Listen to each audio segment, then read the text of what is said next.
All right, everyone. Hello and welcome. Coach Norvell, thank you for being with us as you have been every week. Tremendous opportunity here for all Florida State fans. I don't have to introduce the guy on the screen also, but I'm going to anyway.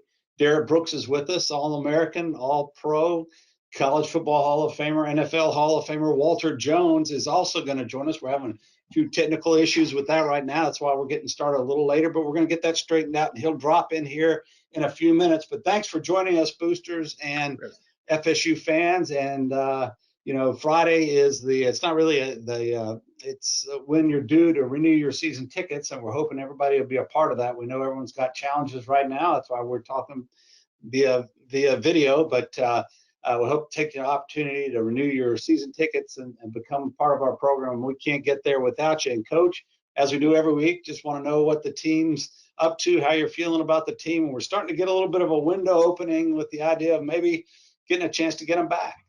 Yeah, we're all hopeful that we'll be able to get these guys on campus as soon as possible. But obviously their safety and everybody's safety is our number one concern. But really proud of our guys and their approach through this time. The last 2 weeks, we've been on a little bit of an adjusted schedule because they had finals here this week. So we're just wrapping that up, and our guys are doing a nice job, and you're really proud of them for the work they're putting in academically. We're making a big push. We want this to be the best semester that we've ever had academically. It's just right that there's a couple challenges, and obviously road bumps that we've had to face on that journey, and everybody's operating virtually on classes, but they're working really hard, and like I mentioned a few weeks ago, you definitely have to applaud our academic support staff. I mean, they're doing an exceptional job making sure that we're staying connected, and our players are really responding to the adversity well. Somehow I knew you were going to work a challenge into all that amongst all the other challenges in there, and I knew you'd find a way. Well, it's good to know that we're staying in contact. I'll tell our supporters and boosters on there. I think you've been on the phone all morning already, having segment meetings with or conference calls rather, with different players from different segments and keeping everything together. So we know you're in touch with everyone. You're going to get a real unique opportunity here. We're going to get a couple of the greatest players in football history, not just college football history, not just Florida State, not just NFL. And we're also going to give them a chance to ask a couple of questions to Coach Norvell, and then we're going to give Coach Norvell a chance to ask them a few questions. So I'm going to get out of the way is really what we're trying to say here. But Derrick, thanks so much for joining us. You in the backdrop of the conference call there, a few game balls in the background I see. But I'll start off with this. There we go. Is it still fit, or has your head gotten too big for it? But no. Hey, Derrick, do you want to put that thing on and come get a question. All right, still looks good. If you throw I still got a year left on there somewhere.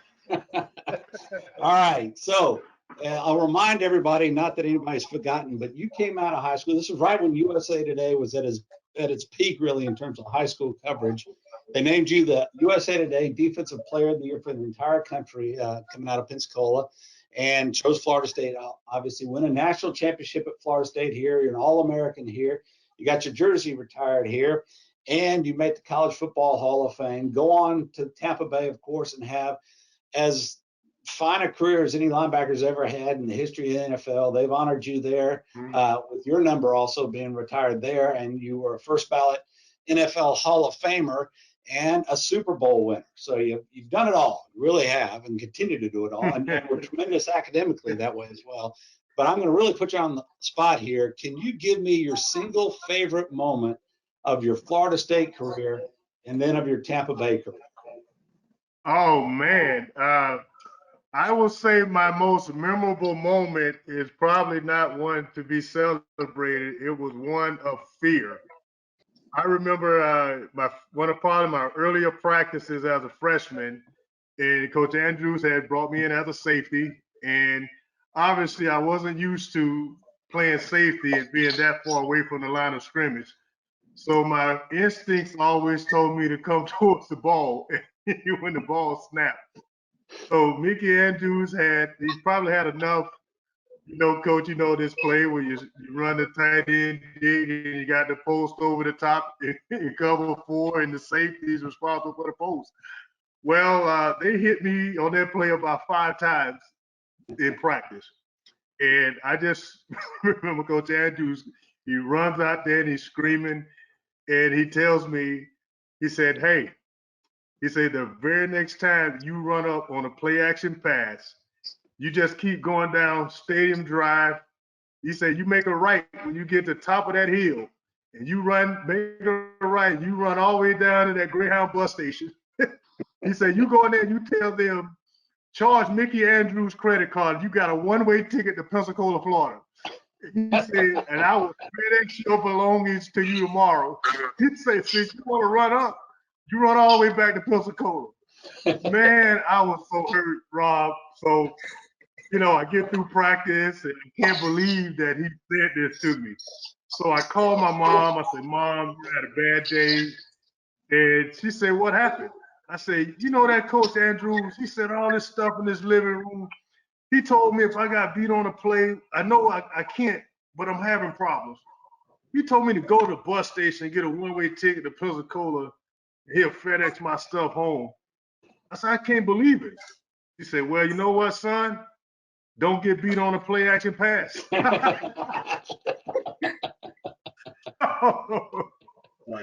that's probably one of my most. I'm gonna have to use that one. Yeah. And honestly, again, these are life lessons. And my second most favorite memory is when I got called into Coach Bowden's office, and he played this trick on me. I had made a C the first semester in my biology class, and I didn't know that Coach Bowden. I didn't know he got all our grades. It's one of those things that coaches talk about, but we really don't believe. So he calls me in, and it's the first C I've ever made in my life. And I think I'm getting in trouble, and he has my mom on speakerphone again, but I don't know. And he tells me how he's disappointed in me and all these things. I'm like, Coach, you sure you got the right player? This is Derrick, number 10. And he said, yes. He said, I expect better of you. He said, if you ever make another C, I'm going to call your mom. And he hits the button on his phone, and my mom, she goes off. Coach, he made what? You tell him, bleep, bleep, bleep, bleep, bleep. And she ran. And he said, okay. He said, okay, Miss Brooks, I got it from here. So he hang the phone up, and I say, Coach, you'll never have to call that lady again. I'll never make another ever again.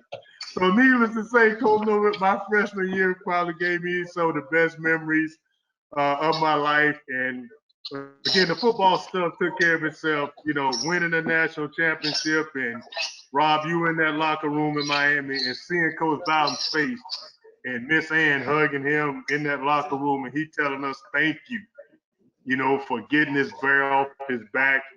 I'd never forget that conversation ever. And those memories there never leave you. And when you get to the NFL, I have to say the Super Bowl championship and returning that interception for a touchdown and realizing that you're going to be a Super Bowl champion and knowing what that meant from Tampa, who lost his first 26 games ever. And 30 years later, we're hosting the Lombardi Trophy. Those memories are a lifetime. Wow. Great stories. How about that, Coach? All that he's been through in those freshman stories, that's kind of impact. That's how bad you can scare him. You know that. He's probably already written that down for somebody this fall to use it on. All right, Derrick, real quick, who was the best player you went up against in college and the best player you went up against in the pros? Oh, Rob, we talked about this before the call, and I'll tell you this: the best player I ever faced was in practice, and that's Charlie Ward. Yes, our opponents, no disrespect to all the players, during the years there were, Miami had great players, Florida did, and we had our battles.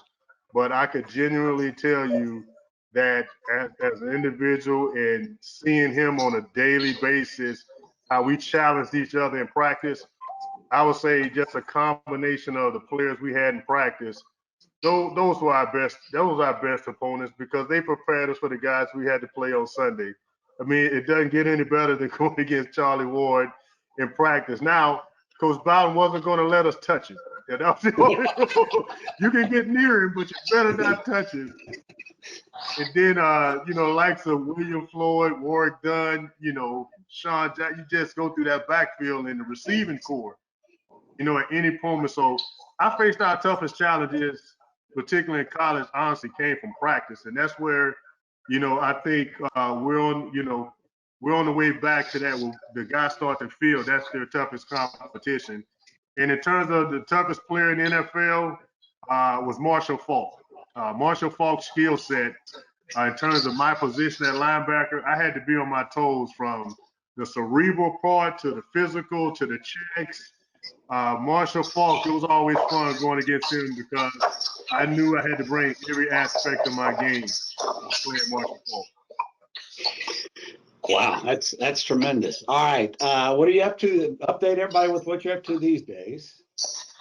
Oh man, I'm the best part about I get to be a father, and another one of my most favorite memories was seeing DeKalen take the football field at Florida State his first game.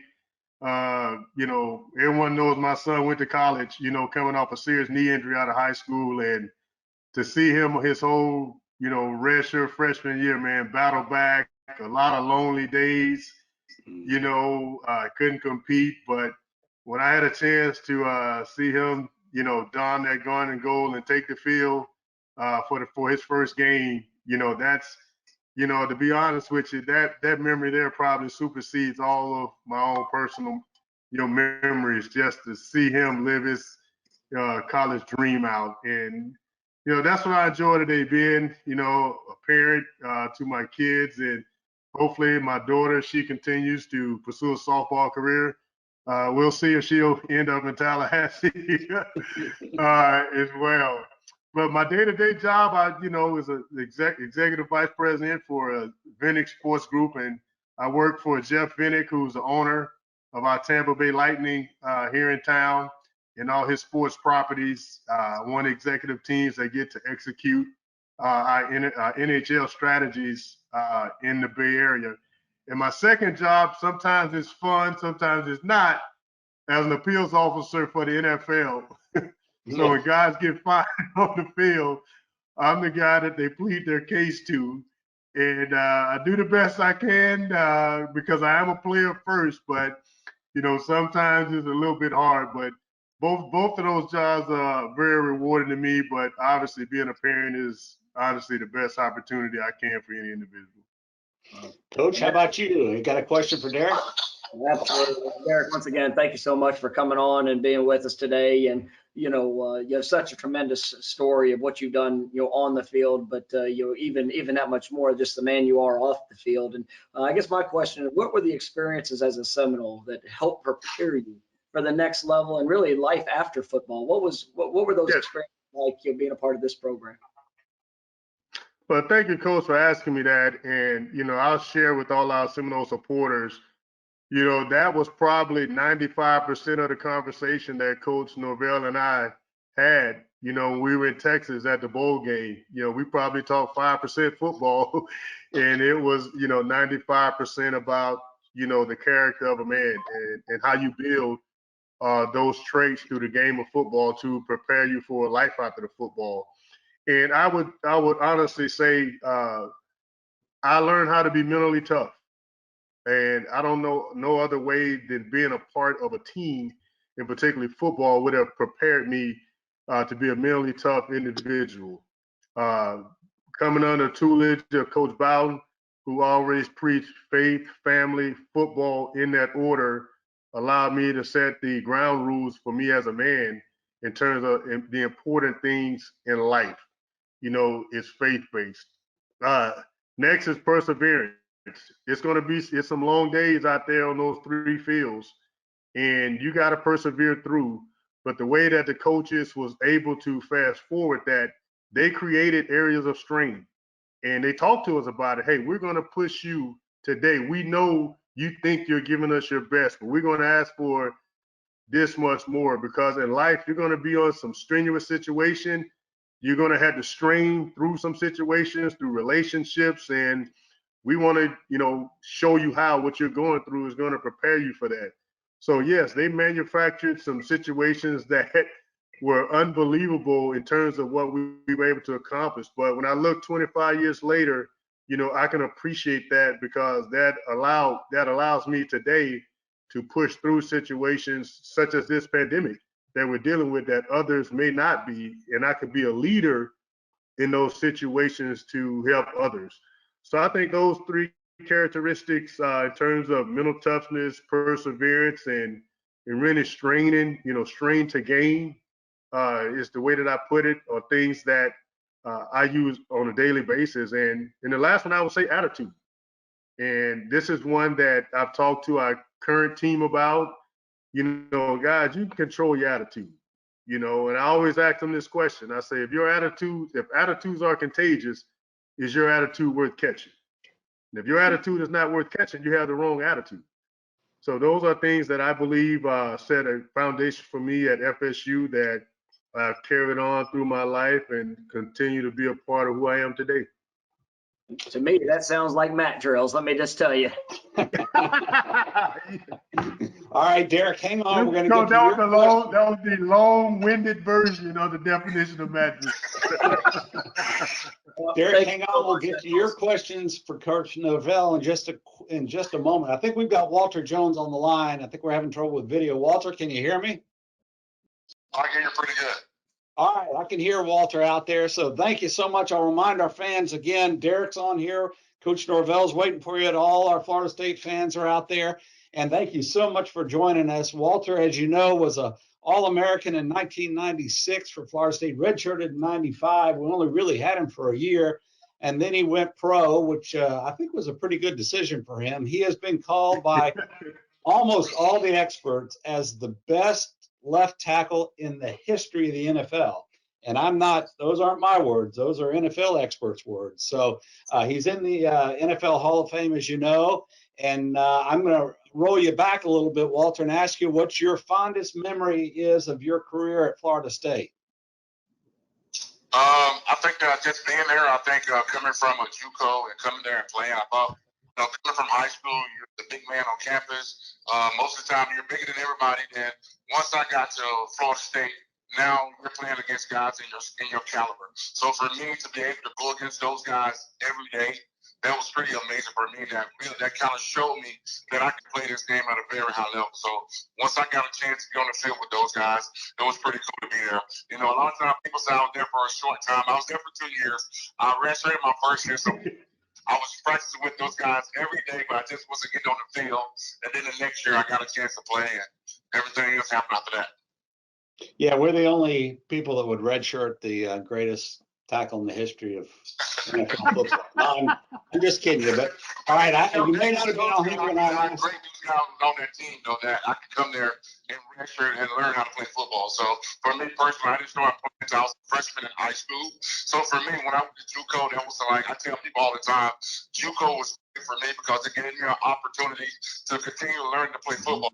Also time for me to continually get seasoned for the game of football. So once I got to Tallahassee, I was ready to play, like they say, play big boy football. So it was a great time for me, and to kind of learn the game and watch those guys. And once I got on the field, I could go out there and compete. I've got, you might not have been on the line when I asked Derrick this, but who's the best college player you went against, and who's the best pro player you went against? College, I heard Derrick say earliest practice. I thought when I got there, back then, you had 4 deep guys. I had Peter Boulware, I had Renard Wilson, and those guys gave me fit every day at practice because you're getting your best guys at practice. But when you go against those guys at practice, once you get out to the game was easy because the most competition was at practice. So I would say those guys gave me fits. And then once I got to the league, there's so many guys, but I can remember as a rookie, I got a chance to go against Derrick Thomas, and going to Kansas City and in the crowd, and he was the man on that team. So for me, that was my welcome to the NFL moment, going against that guy every snap, and it kind of made me realize that I can block him, but still again, I had a lot to learn. So I would say that guy. I have to name another guy, Bruce Smith gave me fits. Wherever he was, and I got a chance to go against him, he gave me fits. He was so good at learning guys throughout the game. And that kind of taught me how to study film. And you don't study film all day, but what I learned as a player that you have to study guys throughout the game. And then them guys will try to come back and beat you in the fourth quarter. So for me, I try to figure out what these guys are going to do to me in the fourth quarter. So I have to learn from those guys because he would give me a move in the first quarter, then he'll beat me with a second move in the fourth quarter. So I have to learn that. Those guys made it good for me. So I was trying to figure out what these guys are going to do to me throughout the game.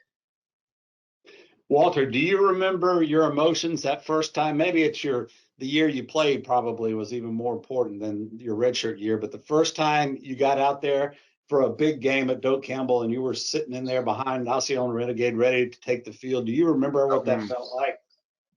I definitely remember the first game. I remember getting ready, getting hyped for it, and then guess what? The first snap, the guy beat me with a spin move. So that was my focus at all times. So I was so excited. The crowd was, that was kind of like me coming from the JUCO and then playing in front of that crowd. You can feel the energy. Your heart is beating, and you're thinking you're ready, and then all of a sudden, the guy, give you a spin move, and now you're saying, okay, now this is football. So I can remember that to this day.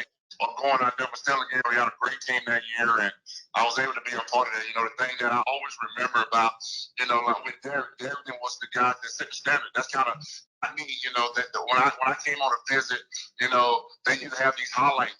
These highlight films used to be so amazing. Like when you visit, they put you in that theater room there, and you see the highlights, and you say, man, that's where I want to play at.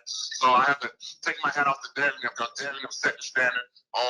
Hey, this is how we play football out here. So for me to be able to be a part of a great team like Derrick was, to be part of a great team to say that I got a chance to play against Florida, got a chance to play against Miami. So that was pretty amazing for me to say, to be a part of some of those great games while I was there for a short time. And Walter, catch us up real quick on what you're doing now. Right now, with everything, I was listening to Derrick, and we're doing the same thing. We got kids. I think my kids right now are a year out of high school. My son was playing ball for a little bit, and when he was playing that, he didn't like it. So right now we're going through that process of trying to figure out, what he's going to do. He's still chasing football. So as a parent, you want to give him every opportunity to chase that dream. So I'm doing that. My daughter's taking a year off, so everything's been fun being a parent. You get a chance, you realize how much you miss playing football and stuff. So that's the thing that you really miss about the game is that you didn't get a chance to see your kids. So these times now you get a chance to be a parent and be around them and see how well they done grown, and now you're a part of that. And I do it, like you say, with everything that's going on, you're not doing a lot now. You're just kind of in the house. But during the season, I do a post-game show for the Seminole. I do that. I'm in the year 3 of that, so I'm really enjoying that. I do a lot of radio stuff during the seasons. But like I said, right now, I'm working on a clothesline that I've been working on for the last 3 years. It's called The Best of Everything. So I try to inspire people to be the best at whatever they're doing in life. Not just football, just everything in life. Try to be your best every time you step out. We as players, and we're so high profile. Every time we step out the door, we have to try to be our best. So I try to instill that in people and in everything they're doing in life. When you step outside, try to be the best. Walter, we're really proud of Coach Norvell and his staff that have come on board, and I know you've been watching it all pretty closely, and I think Coach Norvell has a question for you. Absolutely. And Walter, just thank you so much for taking the time today, and just unbelievable respect for, obviously the player and the man that you are. And the question I have is, obviously being here at Florida State for 2 years, what does it mean to you to be a part of the Seminole family, and how have those relationships continued, even, past your time of being here in Tallahassee? I love Seminoles, man. Once I decided what school I wanted to go to, it was Florida State, and I've been a fan ever since. I watched everything, even through the down years. I think if you love it, you got to see the down years. So once everything's happened and everything is great, you'll be able to enjoy those things. For me, whenever I get a chance, I have made it a fact that I get to try to get to one game a year because I live out in Seattle now. But for the last 2 years, I've been getting to a game. So I'm looking forward to the season. I'm looking forward to seeing what the coach will do. And once again, coach, congratulations. Looking forward to seeing what what things you're gonna change and bring that tradition back. And I know you will, but still, again, you got my support. So I'm looking forward to the season and seeing what's going to happen. Well, I can tell both of you guys that whenever I hear about the best players you ever gone against in college, when it goes to practice, that's what we're working to get back to, and that's our mission, and continue to bring the best and the brightest here to Florida State. So, because I want our players to be able to answer the question the exact same way here moving forward. All right, guys, and both Derrick and Walter are modest in one sense, and that is they're both very, very active in their community and in public service and community service, and both of them have foundations. So I encourage all our fans to just Google their names and go to their foundations and look at the good things that they're doing and help support them in their efforts around their community and throughout Florida and Washington and Alabama, even for Walter. Now, real quickly, we're running a little bit long, but Derrick, I think you got a couple of questions for Coach Norvell yourself. Go ahead. Oh, okay. Coach, how has this pandemic just affect, obviously, I know you had your 100-day plan, but what adjustments that you have to make in that just in terms of your evaluation, whether it's the staff, whether it's players, support staff, has that detoured any, or are you still on pace? You just have to do it now, through more of a virtual means? You talked about some of that mental toughness that you had that happened to you throughout your course of your time here at Florida State, and we've started that pretty much immediately with this pandemic. Everybody has a plan of what you want it to look like, and I tell you, I was so proud of our guys during our winter conditioning and the growth that we saw physically, mentally, just the way that they were working throughout the process. It was great to have our tour of duty. So I've got a chance to know these kids and build those relationships, and that's a daily investment. Each and every with each moment, every experience. We only got 3 practices this spring. And so there's still a lot to find out about guys. Everybody looks good in t-shirts and shorts, but when those pads come on, you can find out a little bit more about them. And we're still looking to kind of grow in our understanding of what our guys do best. I've watched every play from previous years, and I try not to put a judgment on what I see because I don't necessarily know what was being asked. And so for me, I try to get every young man a new opportunity to respond to what we ask of them, and then it's our job to put them in the best position to be successful. And so I've absolutely enjoyed getting to know our guys, and I'm excited about the way that they are responding. But we're gonna have to be smart as a coaching staff and very efficient as a program as we do get back to be able to play ball and get them ready for the season. How about one more question, Thank you.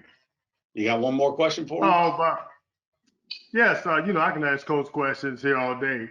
Just in terms of any message that you would give to really those that are watching, that obviously being in this situation calls for some self-isolation on some that may not have, that person or, group of people to lean on through this situation. So from a leader's perspective, what message can you give those that are out there that could reach out to family members in the Seminole family here to give a words of encouragement to those that obviously we're going through this pandemic with?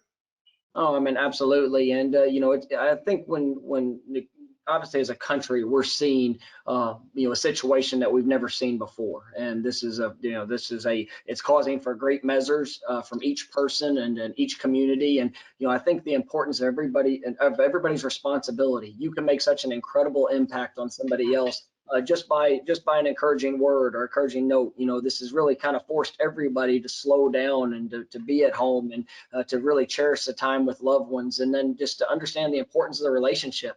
We're all sitting here today on a teleconference, and it's one of the things I've challenged our players with each week. We try to take a focus of some aspect of our life where we want to be able to improve. And this last week we talked about brotherhood and to the relationship aspect of it. And the greatest thing about this game is the relationships that you develop in it. The greatest thing about being a part of a family is the love and the care and support that you get to have for each other. So when you look at this Seminole family, our fans, our students, all of our supporters, we're all in this together. And this is is going on, this transition, there's a lot of people that are having to sacrifice, but understand that we're sacrificing together for the greater good, and to not take those relationships for granted, to reach out, to call somebody, to write a note, just to let you know that, how much that relationship means to you. And it's something that's really important to me. And I think everybody can make and leave their mark, help and impact others.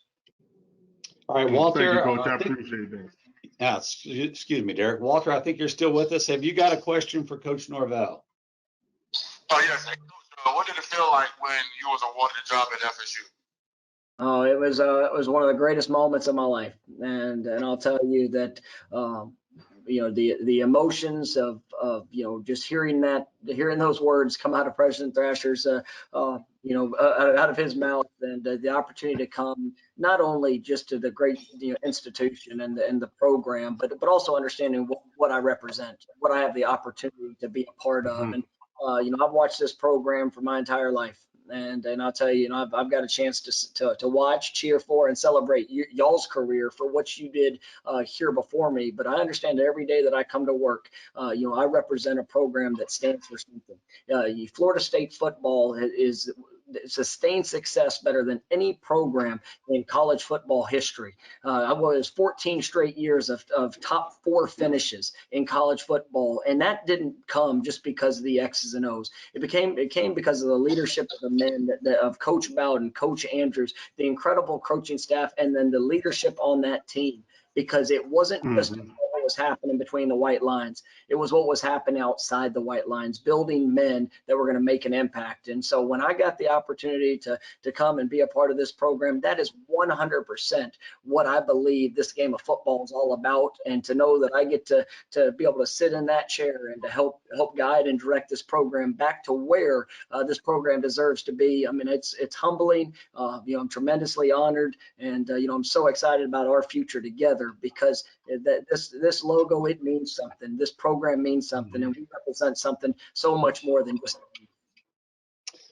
Walter, Derrick, I can't thank you enough. We're about to lose our window here for our Zoom chat. Coach, thanks as every week. I can't believe that you're doing this for us. It's so wonderful to stay in touch. Derrick, you've meant so much, as as you did as a player, you've meant as a leader to the university, having served on the board of trustees and everything else. And Walter, we're going to try and schedule Washington so you can watch us come out there and play, make it easier for you. But to the Florida State fans and people wondering if they're going to renew their season tickets, please join us. Friday is the extended time period, so you just got one more day. We hope you'll be part of it. We need you, and we all need our Seminoles. Coach Norvell, thanks. And we're going to try and continue this sometime during the summer. We'll get the schedule worked out, and hopefully it'll be moot because we'll all be together and everything will be going as usual. But until that time, we'll try and stay connected. Coach Norvell, thanks for your time.